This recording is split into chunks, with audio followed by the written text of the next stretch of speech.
الحمد للہ رب العالمین والعاقبۃ للمتقین والصلاۃ والسلام علی سید الانبیاء والمرسلین والصلاۃ والسلام علی آباء سید الانبیاء والمرسلین والصلاۃ والسلام علی امہات سید الانبیاء والمرسلین والصلاۃ والسلام علی اعمام سید الانبیاء والمرسلین لا سیما افضل البشر بعد الانبیاء بالقول الغالب خیر الناصرین سیدنا ابو طالب علیہ الصلاۃ والسلام وعلى آلہ واصحابہ واہل بیتہ وعترتہ وعشیرتہ اجمعین اما بعد فاعوذ باللہ من الشیطان الرجیم بسم اللہ الرحمن الرحیم یا ایہا الذین آمنوا اتقوا اللہ وکونوا مع الصادقین صدق اللہ مولانا العظیم وبلغنا رسولہ النبی العظیم الرؤوف الرحیم ان اللہ وملائکتہ یصلون علی النبی یا ایہا الذین آمنوا صلوا علیہ وسلموا تسلیما اللہم صلی علی سیدنا و مولانا محمد وعلی آل سیدنا و مولانا محمد کما صلیت علی ابراہیم وعلی آل ابراہیم انک حمید مجید اللہم بارک علی محمد وعلی آل محمد کما بارکت علی ابراہیم وعلی آل ابراہیم انک حمید مجید الصلاۃ والسلام علیک یا سیدی یا رسول اللہ وعلی آلک واصحابک یا سیدی یا حبیب اللہ الصلاۃ والسلام علیک یا سیدی یا رحمۃ للعالمین وعلی آلک واصحابک یا سیدی یا شفیع المذنبین صلاۃ و سلاما علیک یا رسول اللہ قلت حیلتی انت وسیلتی اغثنی یا حبیب اللہ یا رسول اللہ انظر حالنا یا حبیب اللہ اسمع قالنا اننا فی بحر ہم مغرق خذ یدینا سہل لنا اشکالنا۔ حمد و صلاۃ کے بعد انتہائی واجب القدر حاضرین و ناظرین بحمد اللہ تعالی ہماری سلسلہ وار گفتگو سورہ برات کی آیات کی روشنی میں اللہ کے پاک کلام کا مطالعہ ہم پیش کر رہے ہیں، اور آج بھی اللہ تعالیٰ کے فضل و احسان سے اسی تسلسل کے ساتھ اسی عنوان کا ایک پہلو ہم کریں گے۔ ہماری گزشتہ 2 اقساط کے اندر ہم نے کونوا مع الصادقین کی تفصیل میں بھی بات کی کہ اس کائنات کے بھرم کے اندر اسلام کے ماحول میں جس پر صادقین کا سب سے پہلا عنوان منطبق ہوتا ہے وہ سید بطحہ افضل البشر بعد الانبیاء حضرت ابو طالب علیہ السلام کی ذات والا صفات ہے، اور آپ کی سچائی طلوع اسلام سے بھی پہلے مسلم تھی، کیونکہ آپ اللہ کی امانت کے امین تھے۔ تاہم آج ہم تھوڑا سا اس عنوان کا اگلا حصہ جو ہے وہ پیش کریں گے۔ اللہ تعالیٰ ارشاد فرماتے ہیں ایمان والو جب تمہیں تقویٰ کی نعمت میسر آ جائے اور ایمان کی روشنی آ جائے کونوا مع الصادقین، تو پھر اللہ والوں کے ساتھ ہو جاؤ، سچوں کے ساتھ ہو جاؤ۔ وجہ کیا ہے؟ اللہ نے ان سچوں کے ساتھ اپنی رحمت کو وابستہ رکھا ہے۔ ان رحمت اللہ قریب من المحسنین، اللہ کی رحمت جو ہے وہ ان سچوں کے ساتھ ہے، نیکوکاروں کے ساتھ ہے، حرمت مآب لوگوں کے ساتھ ہے، اور اللہ کے نیک بندے جو ہیں ان کی شناخت ان کی اخلاق کی عادات کی عظمت ہیں۔ وہ کیا کرتے ہیں؟ والذین یبیتون لربہم سجدا وقیاما، ان کی راتیں اللہ تعالیٰ کی بارگاہ میں سجدے اور قیام میں گزرتی ہیں۔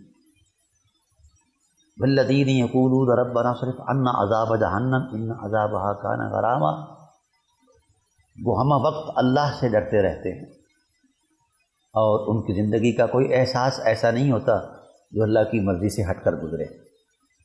یہ ہیں سچے اللہ تعالیٰ کی ذات کے ساتھ، اور ہر وقت وہ ڈرتے رہتے ہیں۔ اور والذین یبیتون لربہم سجدا وقیاما والذین یقولون ربنا اصرف عنا عذاب جہنم ان عذابها کان غراما، وہ اللہ تعالیٰ کے عذاب سے ڈرتے رہتے ہیں، ہمہ وقت اللہ وحدہ لا شریک کے خوف اور خشیت میں رہتے ہیں، اور اللہ تعالیٰ کی خشیت کا نور ان پر مسلسل غالب رہتا ہے۔ تو اللہ تعالیٰ کی ذات نے انہی چیزوں کو اپنے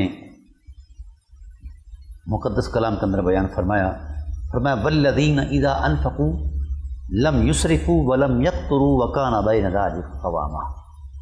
بڑے بلند بخت ہیں لوگ جس وقت وہ اللہ کے راہ میں خرچ کرتے ہیں حد سے نہیں بڑھ جاتے، ولم یقتروا اور نہ ہی وہ تنگی کرتے ہیں، درمیان میں، وکان بین ذلک قواما، اعتدال کے راستے پر چلتے ہیں۔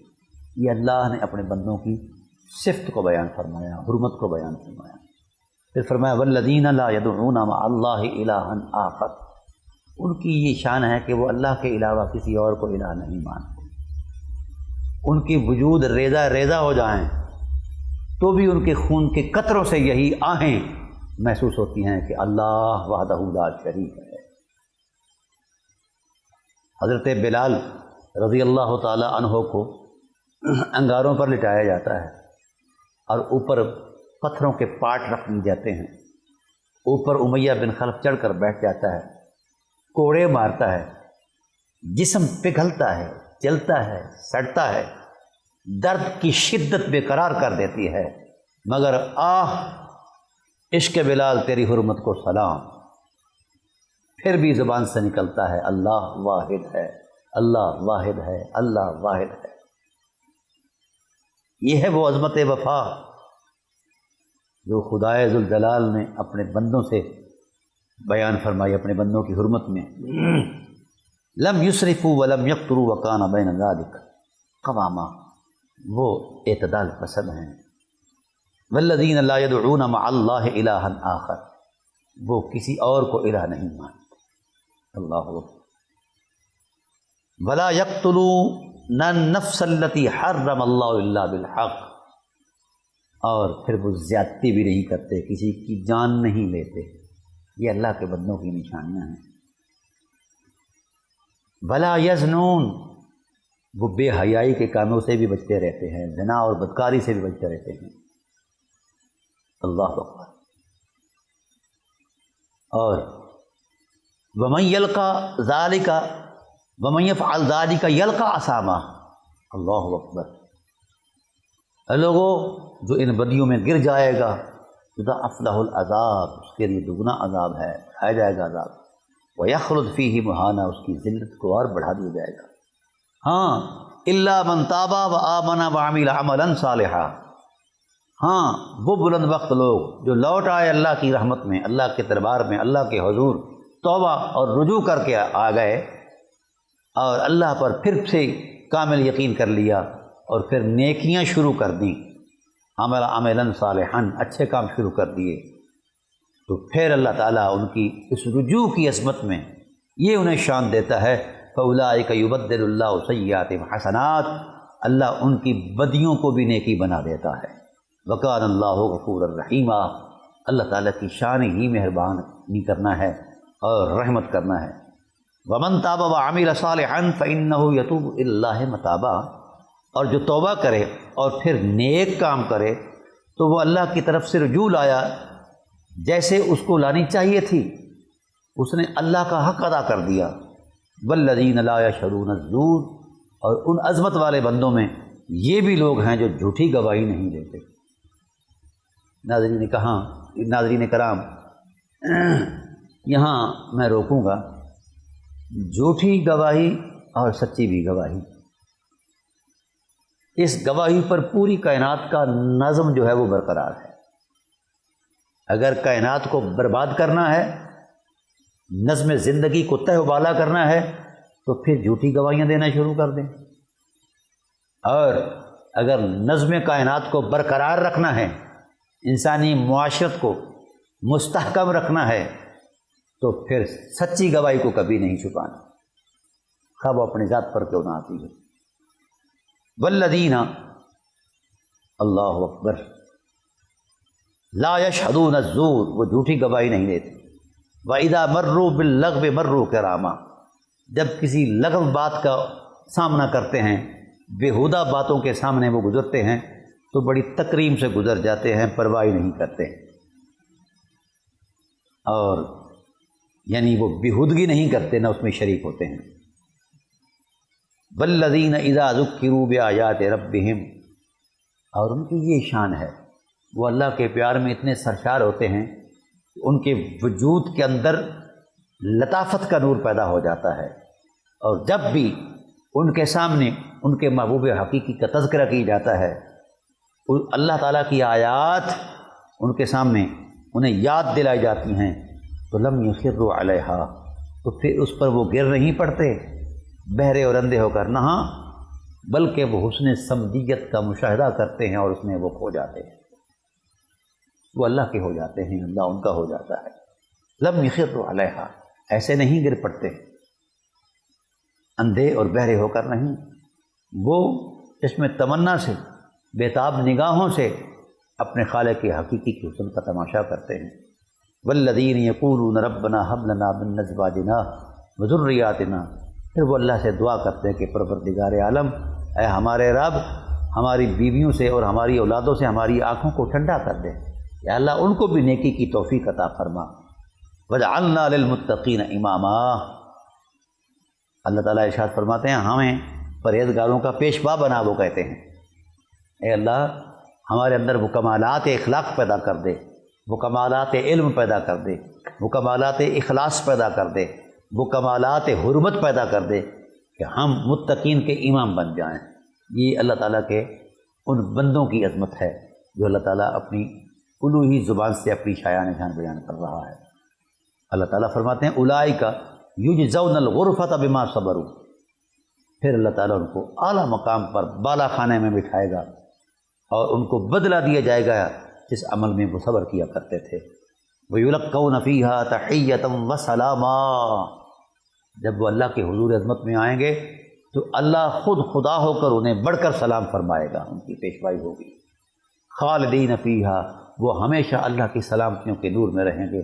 حسنت مستقرا و مقاما، کتنا ہی اچھا مقام ہے کہ کوئی بندہ حضور عظمت الہی میں جہاں گزیں ہو جائے۔ ہاں جی، تو یہ تھے وہ کمالات جو حضرت انسان کے اللہ وحدہ لا شریک نے بیان فرمائے، اور ویسے بھی اللہ تعالیٰ کی ذات نے اپنے محبوب بندوں کی عظمتوں کو بیان فرمایا۔ اللہ تعالیٰ ارشاد فرماتے ہیں وَاذْكُرْ فِي الْكِتَابِ ابراہیم إِنَّهُ كَانَ صِدِّيقًا نَبِيًّا، میرے حبیب حضرت ابراہیم کی یادوں کو ذرا تازہ فرماؤ، ان کے تذکرہ رحمت کو چھیڑو۔ إِنَّهُ كَانَ صِدِّيقًا نَبِيًّا، وہ صدیق بھی ہیں اور شان والے نبی بھی ہیں، اور ان کی غیرت کیا ہے، ان کی خلت کی غیرت کی شان یہ ہے کہ انہوں نے بربلا کہا اذ قال لأبیہ یا ابت لم تعبد ما لا يسمع ولا يبصر ولا یغنی عنک شیئا، اے باپ یہ کیا حماقت ہے جو نہ سن سکتا ہے نہ دیکھ سکتا ہے، تم اس کی عبادت کرتے ہو۔ یا ابت انی قد جاءنی من العلم ما لم یأتک فاتبعنی اہدک صراطا سویا، میرے پاس تو علم آ چکا ہے، وحی کا نور آ چکا ہے، بس اس کی اتباع کرو، میری اتباع کرو، میں تمہیں صحیح راستے کی طرف لے جانا چاہتا ہوں۔ یا ابت لا تعبد الشیطان، اے میرے باپ شیطان کی پیروی نہ کر، ان الشیطان کان للرحمن عصیا، یقیناً شیطان اللہ کا نافرمان ہے۔ یا ابت انی اخاف ان یمسک عذاب من الرحمن، میں یہ دیکھ رہا ہوں کہ اے میرے باپ، اے میرے چچا، میں ڈر گیا ہوں اس بات سے کہ تجھے عذاب دے گا اللہ تعالیٰ اس حوالے سے، فتکون للشیطان ولیا، کہ تو شیطان کا دوست بنے۔ قال اراغب انت عن آلہتی، یہ ابراہیم علیہ السلام کو جواب دیتا ہے اس کا چچا آزر، کیا مجھے میرے خداؤں سے باز رکھنا چاہتا ہے اے ابراہیم؟ لئن لم تنتہِ، اگر تو باز نہ آیا، لارجمنک، میں پتھر مار مار کر تمہیں مار دوں گا، وہجرنی ملیا، یا تمہیں علاقے سے دور کر دوں گا اپنے آپ سے۔ جناب ابراہیم علیہ السلام کیا کہتے ہیں؟ قال سلام علیک، آپ پر سلام متارکت ہے، ساستغفر لک ربی، میں آپ کے لیے اللہ سے مغفرت طلب کروں گا، انہ کان بی حفیہ، میرا رب بڑا مہربان ہے۔ یہ اللہ اپنے بندوں کی عظمتوں کو بیان فرما رہا ہے۔ پھر فرمایا واذکر فی الکتاب موسیٰ انہ کان مخلصا وکان رسولا نبیا، حبیب یاد کرو موسیٰ علیہ السلام کی بات کو، وہ مخلص نبی، رسول اور نبی تھے۔ نادیناہ من جانب الطور الایمن، جو ان سے گزری ہے، جو ان سے حالات ہوئے ہیں، اور جہاں جہاں ان کی وفاؤں کا تسلسل قائم ہوا ہے، انہی باتوں پر اللہ وحدہ لا شریک ان کی وزیرائی فرما رہے ہیں۔ تو یہ اللہ وحدہ لا شریک ہمیں یہی کہہ رہے ہیں کہ اگر اپنی حفاظت چاہتے ہو، سیانت چاہتے ہو اور حرمت چاہتے ہو تو پھر سچوں کے ساتھ ہو جاؤ، کیونکہ ان کی سچائی کی برکت کے نور سے تمہیں بھی حصہ ملتا رہے گا اور تمہارے بھی اخلاق بھی سنورے رہیں گے، کردار کی حرمت بھی بحال رہے گی، اور ان کی روحانی نگاہیں تمہاری حفاظت کریں گی اور تمہارے ساتھ وفا کی عظمت میں آگے بڑھیں گی اور تمہیں اللہ کی معرفت عطا کریں گی۔ اس لیے تم اللہ تعالیٰ کے نیک بندوں کے ساتھ ہو جاؤ، سچوں کے ساتھ ہو جاؤ۔ بے شک تم ایمان بھی رکھتے ہو، تقویٰ بھی رکھتے ہو، اس کی حفاظت کے لیے ضروری ہے کہ تم ان کے دامن سے وابستہ ہو جاؤ، کیوں کہ ان پر ہر وقت اللہ کی رحمت کا نور نازل ہوتا رہتا ہے۔ تو جو ان کے، کیونکہ اللہ کی رحمت ان کے قریب ہے، جو ان کے قریب ہوگا اس پر بھی اللہ تعالیٰ کی رحمت ہوتی رہے گی۔ اور حدیث ہے لا یشقی جلیسہم، اللہ والوں کی بارگاہ میں بیٹھنے والا کبھی بدبخت نہیں ہو سکتا،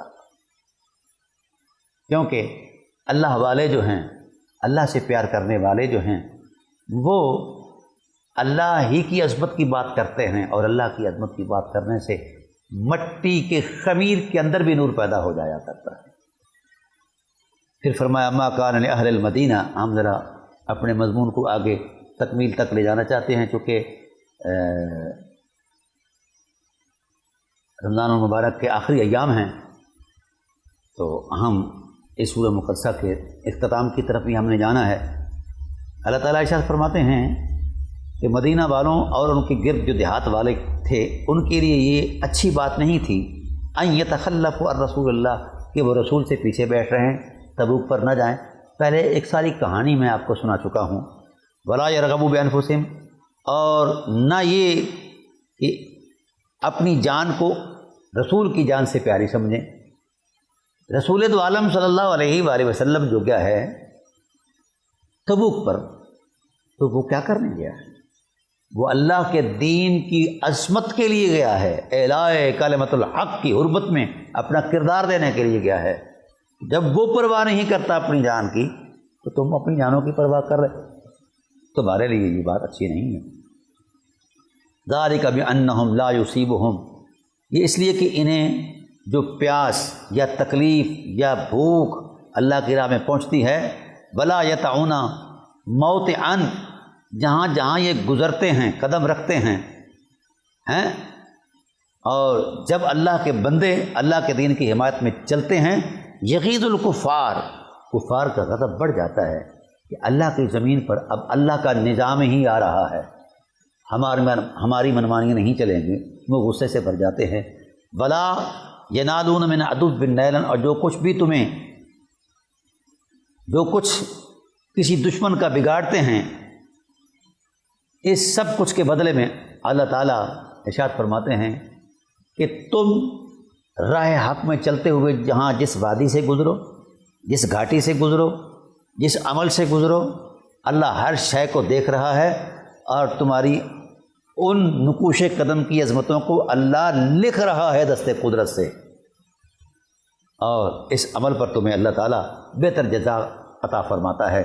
ان اللہ لا یضیع اجر المحسنین، اللہ تعالیٰ کسی نیکوکار کے اجر کو ضائع نہیں کرتا۔ پھر فرمایا ولا ينفقون نفقة صغيرة ولا كبيرة ولا يقطعون واديا الا كتب لهم، فرمایا جو کچھ بھی تم خرچ کرتے ہو، خواہ وہ تھوڑے سے تھوڑا ہو، خواہ وہ ڈھیر سے ڈھیر ہو، یعنی چھوٹے سے چھوٹا ہو، بڑے سے بڑا ہو، اور جو بھی تم وادی عبور کرتے ہو، گھاٹی عبور کرتے ہو، الا کتب لہم، اللہ تعالیٰ ان کو دست قدرت سے لکھتا رہتا ہے کہ میرے بندے میرے دین کی عظمت کی خاطر ان مشکلات سے گزر رہے ہیں، کبھی ان کو بھوک پریشان کر رہی ہے، کبھی پیاس پریشان کر رہی ہے، اور کبھی دشمن کا خوف پریشان کر رہا ہے، کبھی کوئی حالات ہیں، کبھی کوئی حالات، لیکن یہ پیار کی مستی میں آگے ہی بڑھ رہے ہیں، آگے ہی بڑھ رہے ہیں۔ فرشتوں ان کے نقوش قدم کی حرمتوں کو قرآن بناؤ، اس لیے کہ یہ میری راہ پر چلے ہوئے ہیں، ان کو قدم قدم پر میں نے اپنی رحمتوں سے مالا مال کرنا ہے، اپنی نعمتوں سے مالا مال کرنا ہے، اپنے فضل و احسان سے مالا مال کرنا ہے۔ ہر ایک چیز اللہ تعالیٰ لکھ رہا ہے، کیوں؟ لیجزیہم اللہ احسن ما کانوا یعملون، اللہ نے یہ ارادہ کر لیا ہے کہ اللہ بدلہ عطا کرے گا ہر ایک احسن عمل کا جو یہ لوگ کر رہے ہیں۔ تو گویا ناظرین کرام اللہ تعالیٰ ہر احساس کو محفوظ رکھتا ہے جس احساس کی تمنا طلب میں اللہ کی رضا کا نور شامل ہو، اور جس احساس کی عظمت میں اللہ وحدہ لا شریک کی رضا کا غلبہ ہو۔ جو ہم کردار دے رہے ہیں، جو ہم کام کر رہے ہیں، کوئی بھی کام ہو، چھوٹا ہو یا بڑا ہو، اگر اس کام کرنے میں نیت اللہ کی رضا کا معاملہ ہے تو ہر عمل مومن کا جو ہے، ہر احساس جو ہے وہ نیکی بنتا رہتا ہے۔ مومن سو بھی جائے تو بھی نیکی ہے، گفتگو کرے تو بھی نیکی ہے، کیونکہ اس کے اس عمل کے پیچھے اللہ کی رضا کا نور مجسم ہے۔ اس لیے اللہ اکبر، جناب مولا کائنات علیہ الصلوۃ والسلام نے ایک جملہ بولا تھا اپنے والد گرامی کے وصال پر۔ کہا کیا؟ لقد حد فقدک اہل الحفاظ، بابا تیرے جانے سے غیرت جو ہے یہ یتیم ہو چکی ہے۔ یہ جملہ اگرچہ میری اس گفتگو کے تسلسل کا حصہ نہیں، لیکن چونکہ ربط رکھتا ہے اس لیے میں عرض کرنا چاہتا ہوں۔ اور پھر فرمایا لقد نصر فی اللہ دین محمد ومن بغى قدر احیاء اللہ، فرمایا میں نے جھانک کر دیکھا جناب ابو طالب علیہ السلام کے قلب و روح کی کائنات میں صرف اللہ کی رضا کا نور تھا اور کچھ نہیں تھا۔ اللہ کی رضا کی عظمت میں جناب ابو طالب علیہ السلام کی ذات نے اور جناب حضرت محسن عالمین حضرت خدیجہ سلام اللہ تعالیٰ علیہا نے مل کر اللہ کے دین کی مدد کی ہے، خدمت کی ہے۔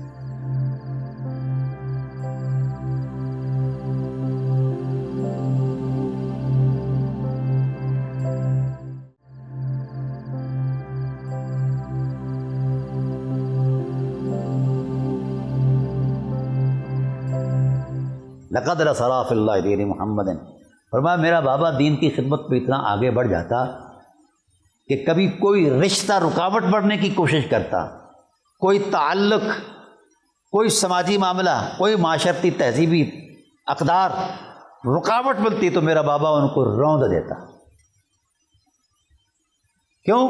کہ میرے بابا کے دل کے اندر اللہ کی رضا کا نور مجزن تھا، اللہ کی رضا کا نور تھا۔ لقد نصر فی اللہ دین محمد، اللہ کی رضا کی خاطر انہوں نے دین محمد۔ اب حیرت تو اس بات پر ہے کہ امام الاولیاء، اصدق الصادقین، مولائے کائنات، مشکل کشائے کائنات، مہربان، جس کی مشکل کشائی کی طلب حضرت عمر کرتے رہے، یہ عظیمت مآب، ذات والا صفات، جس کے ساتھ سارا قرآن ہے اور یہ قرآن کے ساتھ ہے، یہ فرما رہے ہیں لقد نصر فی اللہ دین محمد، اللہ کی رضا کے نور میں ڈلا ہوا تھا میرا باپ، ہر قدم جو اٹھاتا تھا اس میں اللہ کی رضا ہی ان پر غالب رہتی تھی۔ اور پھر جب دین حق کی عظمت میں میدان میں اترتے، کوئی رشتہ رکاوٹ بن کر آتا، کوئی احساس رکاوٹ بن کر آتا، کوئی تہذیبی معاشرتی قدر سامنے آتی، میرا بابا اس کو روند دیتا، کوئی اس کی رعایت نہیں کرتا۔ یہ وہ عظمت ہے جو آج قرض ہے اس امت پر۔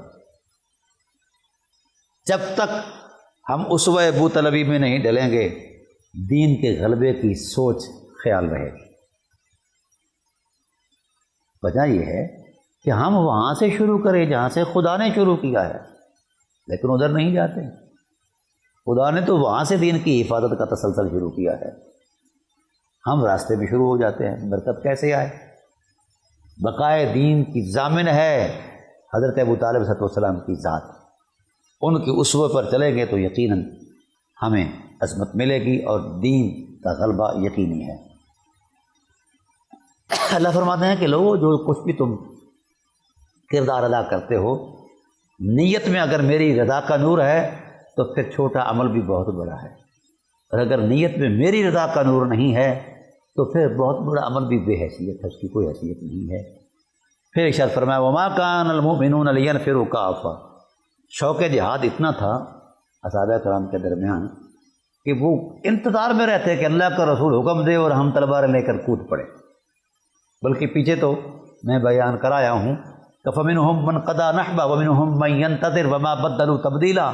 کچھ صحابہ کرام تو اپنی جان دینے کے لیے اللہ سے منتیں مانا کرتے تھے، اللہ کی منتیں مانا کرتے تھے، انتظار میں رہتے تھے کہ ہمیں اللہ کے محبوب کے حسن پر قربان ہونے کا موقع مل جائے، اور اللہ تعالیٰ سے گڑ گڑا کر دعائیں کرتے تھے، منتیں مانا کرتے تھے۔ یہ بھی پیار کے جذبے رہے۔ جب جذبے اس قدر ہوں تو سچ کہا ہے ڈاکٹر اقبال علیہ رحمٰ نے کہ فضائے بدر پیدا کر، فرشتے تیری نصرت کو اتر سکتے ہیں گردوں سے قطار اندر قطار اپنی۔ فضائے بدر تو پیدا کر، وہ جذبات تو لے آ، وہ احساس، وہ خیال، وہ یقین، وہ حرمت۔ بہرحال اللہ تعالیٰ کی ذات نے یہاں ایک اور ارشاد فرمایا ہے کہ اے جہاد کا شوق رکھنے والوں، اے اہل محبت، یا تم سارے ہی میرے محبوب صلی اللہ علیہ وآلہ وسلم کے پیچھے جہاد میں شرکت کے لیے آگے بڑھ جاتے ہو اور آگے چلے جاتے ہو، ایسا کرو۔ وما کان المؤمنون لینفروا کافۃ، سب نہ نکلا کرو۔ فلولا نفر من کل فرقۃ منہم طائفۃ لیتفقہوا فی الدین، ایک طبقہ آپ میں سے ایسا بھی ہونا چاہیے جو تفقہ فی الدین حاصل کرے، دین کی فقہ حاصل کرے۔ صرف مار دار کرنا ہی مقصد نہیں، اس کائنات پر اللہ کے دین کو غالب کرنے کے لیے اس کی تعلیمات کو عام کرنا ہے۔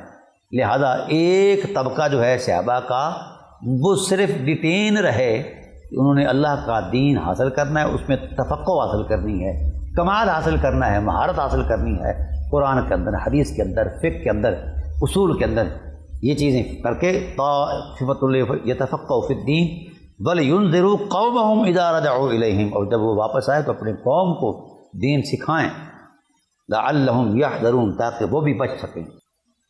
تو یہ بڑا ضروری ہے، ایک طبقہ مسلمانوں میں ایسا بھی ہونا چاہیے جو دین سیکھے اور اس میں مہارت حاصل کرے۔ لیکن افسوس اس بات پر ہے کہ ہمارے ہاں یہ رواج گھٹتا جا رہا ہے۔ ہم اگر پڑھتے ہی ہیں تو اتنا پڑھتے ہیں جو صرف چند معروضی باتیں ہیں، دین کو گہرائی کے ساتھ اور گہرائی کے ساتھ نہیں پڑھتے۔ اصول دین کے لیے وقت دینا چاہیے، زندگی دینی چاہیے، سرمایہ دینا چاہیے۔ جس قوم کے علوم جو ہیں وہ جتنے مضبوط اور مربوط ہوں گے وہ قوم اتنی مضبوط ہوگی۔ تو ہمارا تو آغاز ہی اللہ نے پڑھنے اور پڑھانے سے کیا ہے۔ اقرأ باسم ربک الذی، ہماری عظمت کا تو آغاز ہی علم ہے، ہم اس سے دور بھاگ رہے ہیں۔ بہرحال فرمایا یا ایھا الذین آمنوا قاتلوا الذین یلونکم من الکفار ولیجدوا فیکم غلظہ، اے ایمان والو جہاد کرو اور کافروں سے جو تمہارے قریب ہیں ان سے، اور چاہیے کہ تم میں سے سختی پائیں وہ لوگ، تم اتنے نرم نہ ہو جاؤ کہ وہ تمہارے رازدار بن کر تمہارے راز چرا لیں اور پھر وہ تمہیں نقصان دیتے پھرے۔ ایسا نہ کرو، بلکہ کیا کرو، تم اٹھو اور اپنی عظمت یقین کے ساتھ ان کے ساتھ ایسا رویہ اختیار کرو، کھڑے کھڑے ہو کر پھر ان کو پتہ چلے کہ ان کے من میں بھی محمد رہتے ہیں اور تن پر بھی محمد رہتے ہیں، تاکہ وہ کوئی ایسی راہ نہ پائیں کہ تمہارے دل میں سوراخ کر ڈالیں اور تم نہ ادھر کے رہو نہ ادھر کے رہو۔ وَاعْلَمُوا أَنَّ اللَّهَ مَعَ الْمُتَّقِينَ، خوب جان لو کہ اللہ تعالیٰ متقین کے ساتھ ہے، متقین کے ساتھ۔ وَإِذَا مَا أُنزِلَتْ سُورَةٌ فَمِنْهُم مَّن يَقُولُ، بڑی قابل غور بات اب کر رہا ہوں حبیب، جب کوئی صورت نازل ہوتی ہے جس صورت کے تکلم میں تیری عظمتوں کا نور ہوتا ہے، سرور ہوتا ہے، تو تیری چاہتوں میں ڈوبے ہوئے لوگ جس وقت اس کو سنتے ہیں تو ان کا انگ انگ مستی میں آ کر رقص کنا ہو جاتا ہے، سرشار ہو جاتا ہے اور مرتبہ وجد میں کیفیت کیف و سرور محسوس کرتا ہے۔ وَإِذَا مَا أُنزِلَتْ سُورَةٌ فَمِنْهُم مَّن يَقُولُ أَيُّكُمْ زَادَتْهُ هَٰذِهِ ایمانا، تو پھر جس وقت تیرے چاہنے والے تیرے پیار کی مستی میں ڈوب کر فرط جذبات میں وجد کرتے ہیں تو اس وقت یہ پاس کھڑے لوگ منافقین کافر کہتے ہیں کس چیز نے ان کے ایمان کو بڑھا دیا ہے، ایکم ذاتو ہذی ایمانا، یہ کیوں مچل رہے ہیں؟ تو اللہ نے جواب دیا، فرمایا فاما الذین آمنوا، مچلتے وہی ہیں حضور کی عظمت پر جن کے من میں ایمان ہے۔ جن کے من میں ایمان نہیں وہ عظمت مصطفیٰ کو سن کر کیسے مچریں؟ ان کو تو گھٹن محسوس ہوتی ہے۔ قرآن پاک نے اس بات پر واضح بیان دیا ہے، فرمایا وَإِذَا تُتْلَىٰ عَلَيْهِمْ آيَاتُنَا وَإِذَا يُتْلَىٰ عَلَيْهِمْ قَالُوا آمَنَّا بِهِ إِنَّ الْحَقَّ مِن رَّبِّنَا فرمایا وَإِذَا تُتْلَىٰ عَلَيْهِمْ آيَاتُنَا بَيِّنَاتٍ تَعْرِفُ فِي وُجُوهِ الَّذِينَ كَفَرُوا الْمُنكَرَ۔ میرے حبیب جب ہم آپ کی شانوں کو نازل فرماتے ہیں، آپ کی حرمتوں کو نازل فرماتے ہیں، اور جب ان کی آپ تلاوت فرماتے ہیں جن کے اندر براہ راست آپ کی عظمتوں کا تقدس ہوتا ہے، بیان ہوتا ہے، تو پھر تعرف فی وجوہ الذین کفروا المنکر، ایک شناخت بیان کر رہا ہوں میرے حبیب۔ میں ناظرین سے بطور خاص التجا کروں گا، ذرا ان الفاظ پر ضرور غور فرمائیے گا۔ ایک معیار پیش کر رہا ہے فقیر، اللہ کا دیا ہوا۔ اللہ تعالیٰ ارشاد فرماتے ہیں میرے حبیب کافر اور مومن کی پہچان میں ایک معیار ہے۔ اے اللہ وہ کیا ہے؟ فرمائے وَإِذَا تُتْلَىٰ عَلَيْهِمْ آيَاتُنَا بَيِّنَاتٍ تَعْرِفُ فِي وُجُوهِ الَّذِينَ كَفَرُوا الْمُنكَرَ۔ میرے حبیب جس کے سامنے تیری عظمت کا بیان ہو، اللہ کی آیتیں پڑھی جائیں، اگر اس کا چہرہ سکڑ جائے، اسے ناگوار گزرے، اس کی طبیعت میں پریشانی آ جائے، تو میرے حبیب وہ امام کعبہ بھی ہو تو بھی کافر ہے۔ تعرف فی وجوہ الذین کفروا المنکر، اور وہ اتنا غصے سے بھر جاتا ہے تیری عظمتوں کو سن کر کہ ایسی عظمت آئی کیوں ہے، ملی کیوں ہے رسول کو۔ یکادون بالذین یستون علیہم آیاتنا، وہ چاہتا ہے کہ خود کش حملہ کر دے جو اللہ کی آیتیں پڑھ رہا ہے اس پر۔ قل افانبئکم بشر من ذلک النار، میرے حبیب میں بتاؤں یہ شر ہے، یہ آگ ہے۔ تو گویا کافر کے سامنے جب بھی عظمت مصطفیٰ کا تذکرہ ہوگا تو کافر ماتھا سکیڑ لے گا، دل تنگ کر لے گا، صدرہ ضیقا حرجا کانما یصعد فی السماء، دل تنگ ہو جائے گا جیسے بغیر سیڑھی کے آسمان کے چڑھنا ناگوار ہے، ایسے ہی عظمت مصطفیٰ اور عظمت اہل بیت مصطفیٰ کا سن کر وہ اسے ناگوار ہو جاتا ہے، کیونکہ اہل بیت بھی اجزائے نبوت ہیں، اجزائے وجود نبوت ہیں۔ ان کی بات کو سن کر بنا گواری کا اظہار کرنے سے بندہ کافر ہو جاتا ہے۔ اس پر میری بڑی گفتگو ہے، پھر انشاءاللہ کبھی اس پر گفتگو کروں گا۔ اہل بیت نبوت کی حرمت کے بارے میں خدا سے ڈرنا، خدا سے ڈرنا، خدا سے ڈرنا، کیونکہ یہ وجود نبوت کا حصہ ہے، پیکر نبوت کا حصہ ہے، اجزاء ہیں۔ تو جو اس کی تکریم نہیں کرتا، اسے ناگوار گزرتا ہے، اس کا ایمان بھی کوئی نہیں ہے۔ تاہم اللہ تعالیٰ نے یہ جو ارشاد فرمایا کہ میرے حبیب کافر وہ ہے جس کو آپ کی عظمت ناگوار گزرتی ہے۔ اے اللہ پھر مومن کون ہے؟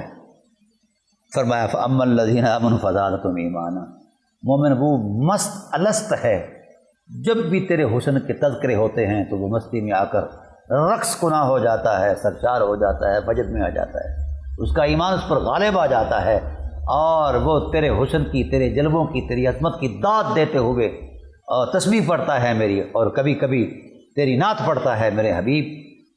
جس کا سینہ کھل جائے، ماتھا سنور جائے اور طبیعت میں خوشی کا نور پھیل جائے تیری عظمت کو سن کر میرے حبیب، خدا کے فتوے کے مطابق وہ صاحب ایمان ہے، خواب و مسلی ہے قوم کا، کون ہے، کیسا ہے۔ اور جسے تیری عظمتیں ناگوار لگیں وہ محدث بھی ہو تو بھی کافر ہے، مجتہد بھی ہو تو بھی کافر ہے، اس لیے کہ ان چیزوں میں ایمان اور عدم ایمان کا فیصلہ نہیں، حضور کی ذات کو معیار بنایا۔ جو حضور کو من سے چاہے گا وہ صاحب ایمان ہے، جو من سے نہیں چاہے گا وہ صاحب ایمان نہیں ہے۔ یہ ایک قاعدہ ہے خدا ذوالجلال کا۔ اور فرمایا وَإِذَا يُتْلَىٰ عَلَيْهِمْ قَالُوا آمَنَّا إِنَّ الْحَقَّ مِن رَّبِّنَا إِنَّا كُنَّا مِن قَبْلُ مُسْلِمِينَ۔ میرے اللہ اگر تو اپنے محبوب کی شان میں کچھ بھی نازل نہ کرتا، ہم پھر بھی عظمت محمد کا یقین کرتے، کیونکہ ہمارے خمیر میں ان کی چاہتوں کا نور سرور بن کر ٹھہر رہا ہے۔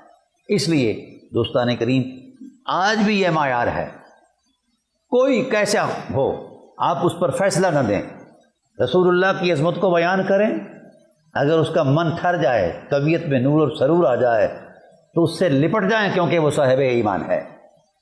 اور اگر حضور کی نعت، حضور کی عظمت، حضور کے وقار کی حرمت کو سن کر اسے ناگواری گزرتی ہے یا اس کا مذہب متاثر ہوتا ہے تو اس سے دور ہٹ جائیں۔ وہ کعبہ کی چھت پر بیٹھ کر بھی وہ کافر ہے، اس کے کلمے کی کوئی حیثیت نہیں، یہ قرآن کریم کا فیصلہ ہے۔ تو فرمایا فَأَمَّا الَّذِينَ آمَنُوا فَزَادَتْهُمْ ایمانا، جن کے من میں محمد رہتے ہیں، جب محمد کے حسن کی بات آتی ہے تو وہ مچل جایا کرتے ہیں۔ وَهُمْ يَسْتَبْشِرُونَ، وہ صاحب استبشار ہو جاتے ہیں، ان کا انگ انگ مستی میں آ جاتا ہے، سرشار محبت میں آ جاتا ہے، سرشار محبت ہو کر وجد میں آ جاتا ہے۔ تو یہ ایماندار کی عظمت ہے۔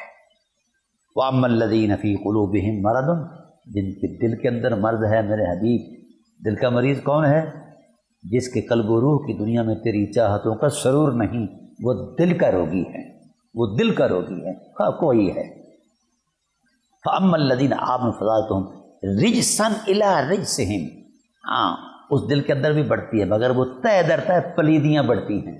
جس دل میں محمد کریم نہیں رہتے وہ تہ در تہ پلید ہے، داڑھی خواہ 9 گز کی ہو، کوئی اس کی حیثیت نہیں اس کی ظاہری۔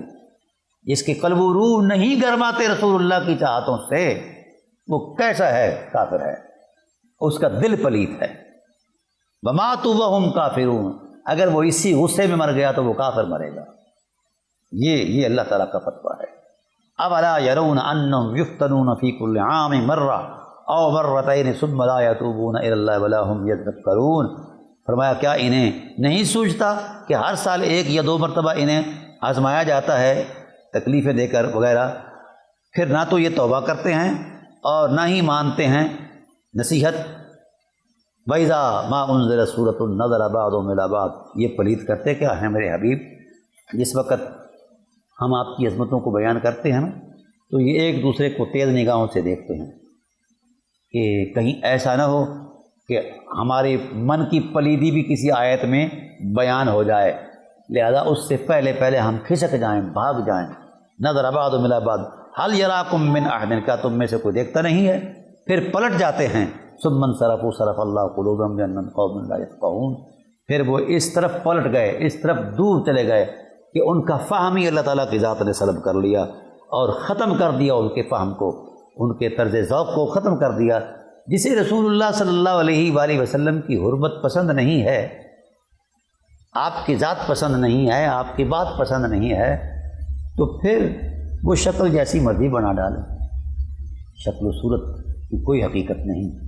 ان اللہ لا ينظر الى صورکم ولا اجسادکم ولکن ينظر الى قلوبکم، اللہ تعالیٰ تمہاری شکل کو نہیں دیکھتا، صورت کو نہیں دیکھتا، تمہارے وجود کی بلاحت کو نہیں دیکھتا، اور یہ جو لہیم شہیم تم خوبصورت وجود بناتے ہو اس کی خدا کو ضرورت ہی نہیں ہے۔ اللہ تو دلوں پر نظر رکھتا ہے کہ کس دل میں محمد رہتے ہیں، وہ دل اللہ کا عرش بنایا جائے، اللہ کی ذات کا۔ اور جس دل میں محمد کریم نہیں رہتے وہاں شیطان رہتا ہے۔ ہاں بڑے بڑے سادے سادے فیصلے ہیں۔ حل یراکم من احد من احد ثم انصرفوا صرف اللہ قلوبهم بانہم قوم لا یفقہون، یہ ایسی قوم ہے جن کے اندر تفقہ فی الدین کی عظمت کو ہم نے ختم کر دیا ہے۔ کیوں ختم کیا ہے؟ اس لیے کہ ان کے من صاف نہیں ہیں، ان کی روحوں کے اندر اتنا تناؤ ہے، ان کی ذاتوں کے اندر اتنا تناؤ ہے تیری بابت کہ کسی بات کو یہ قبول نہیں کرتے۔ ان کا رویہ شرمناک ہے اور ان کی صورت شرمناک ہے۔ میرے حبیب یہ جدھر مرضی دفع ہو جائیں، جو مرضی کر لیں، اور میرے حبیب میرا اور تیرا پیار ایک عظیم حقیقت ہے۔ فَإِن تَوَلَّوْا، اگر یہ منہ پھیر لیتے ہیں تو پھر جائیں۔ فَقُلْ حَسْبِيَ اللَّهُ، آپ فرما دو کہ میرے لیے میرا رب ہی کافی ہے، لا الہ الا ہو، وہ وہی ہے جس کا کوئی شریک نہیں ہے، علیہ توکلت، اسی پر میرا بھروسہ ہے، وَهُوَ رَبُّ الْعَرْشِ الْعَظِيمِ، وہی عرش عظیم کا رب ہے، وہی میرا مالک اور خالق ہے، وہی میری عظمتوں کو مجھے عطا کرنے والا ہے، وہی میری نجات فرمانے والا ہے، اسی کے دامن رحمت میں میری مغفرت ہے اور نجات ہے۔ تو دوستان کریم، ہم بحمد اللہ تعالیٰ اختتام کی طرف آ رہے ہیں سورہ برات کی۔ تو اس منظر نامے میں اللہ تعالیٰ کی ذات نے دو چیزوں کو بطور خاص بیان فرمایا. ایک تو شناخت بیان فرمائی کہ مومن کون ہے اور کافر کون ہے، اور دوسرا یہ کہ اللہ تعالیٰ نے فرمایا میرے حبیب بے پرواہ ہو جاؤ، ان کی پرواہ نہ کیا کرو. اگر یہ منہ پھیرتے ہیں تو دفع ہو جائیں، آپ نہ پریشان ہوں. آپ فرما دیجیے کہ اللہ ہی میرے لیے کافی ہے، وہ رب عرش عظیم ہے. اور مومن کی شناخت کیا بیان فرمائی؟ اس کی وضع قطع نہیں، اس کی ظاہری ڈیل ڈول نہیں، بلکہ اس کے باطن کی عظمت.